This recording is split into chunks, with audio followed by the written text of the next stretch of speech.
My name is Jose Javier, and the name of my book was Effects of Global Warming by Arthi Meenakshi Sundaram.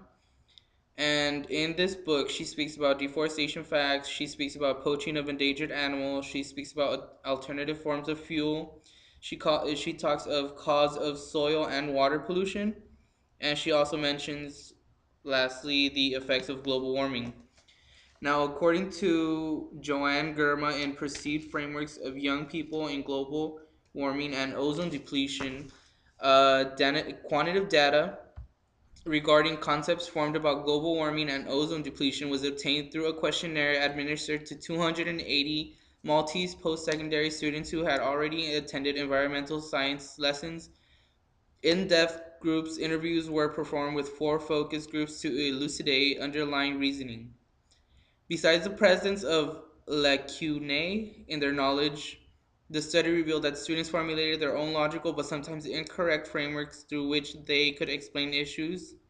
Concept maps elicited from the data shows how students erroneously linked global warming to ozone depletion and stratospheric ozone to stratospheric ozone.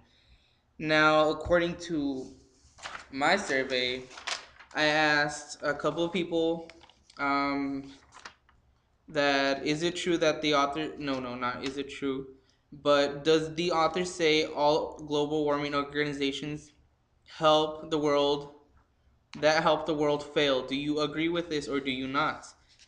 People you, Two out of three people who answered this question said no, because some nonprofit organizations such as the Scouts or the Pledges actually do contribute a great deal. Now this gets you thinking, and why what does one thing have to do with the other, right?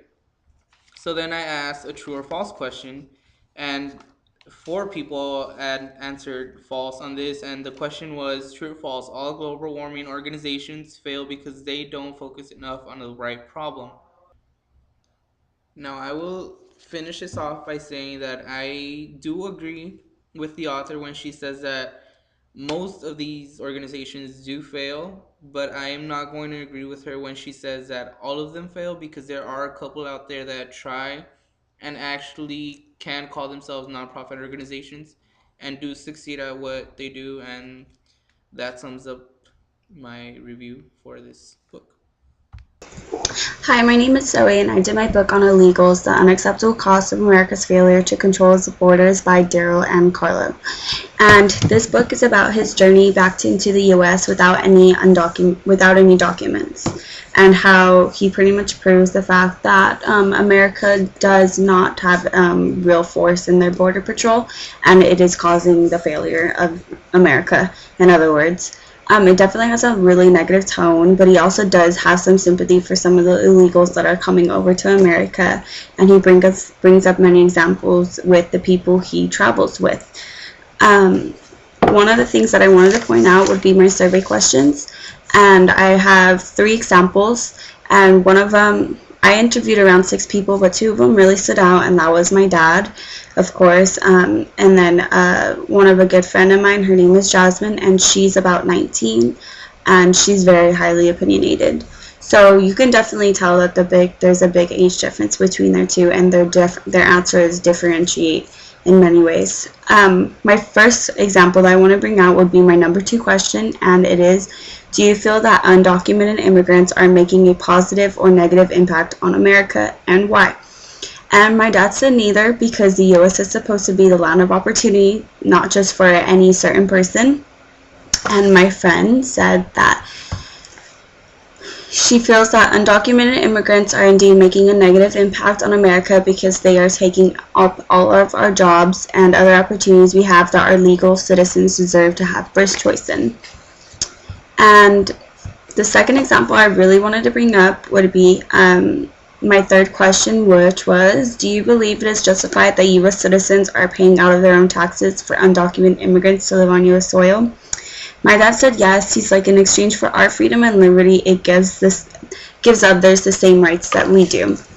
And my friend Jasmine put that she thinks that true justice would be letting legal citizens of America pay out of their tax money to keep illegal immigrants out. The last and final example I want to bring up would be my fifth question, which was, in what way do you think undocumented immigrants could be of use for America? And my dad said it could be the future workers, even future presidents. With the right education, they may have the solution to the border problem going on right now. And my friend said, in my opinion, there are indeed some ways that illegal immigrants can be made useful to our country. One, simply by doing the jobs that don't require much practice or the attention of others. In other words, jobs that not too many people like to partake in. Being that they are desperate to live in our country, they can take whatever they can get. I definitely wanted to bring up these two things because I believe like you can notice a big change in what an older person would say rather than a younger person who is not really following the news as much or doesn't really have experience in what they're talking about. So I definitely noticed that anyone that I interviewed that was my own age, they had a negative feeling towards illegal immigrants, whereas my dad, who was someone older, he definitely had more positive thoughts about it, and he is also a Democrat, so I think that also shows through.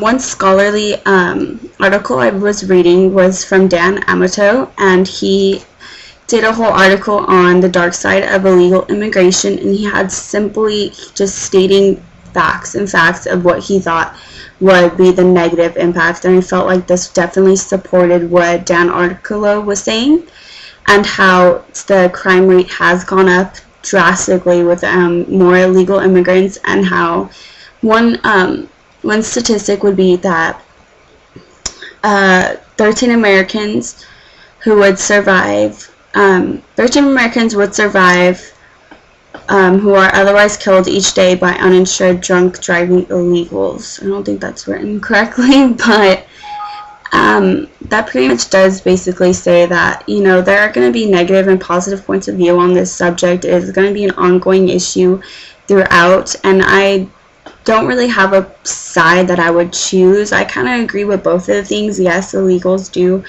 have a positive impact, meaning they are taking jobs, and you know they could be our future, as my dad says, but they are also the negative part of having to pay taxes and them using our resources and pretty much being freeloaders. So that was my part 4 of my essay summed up into a little bit. Thank you for your time.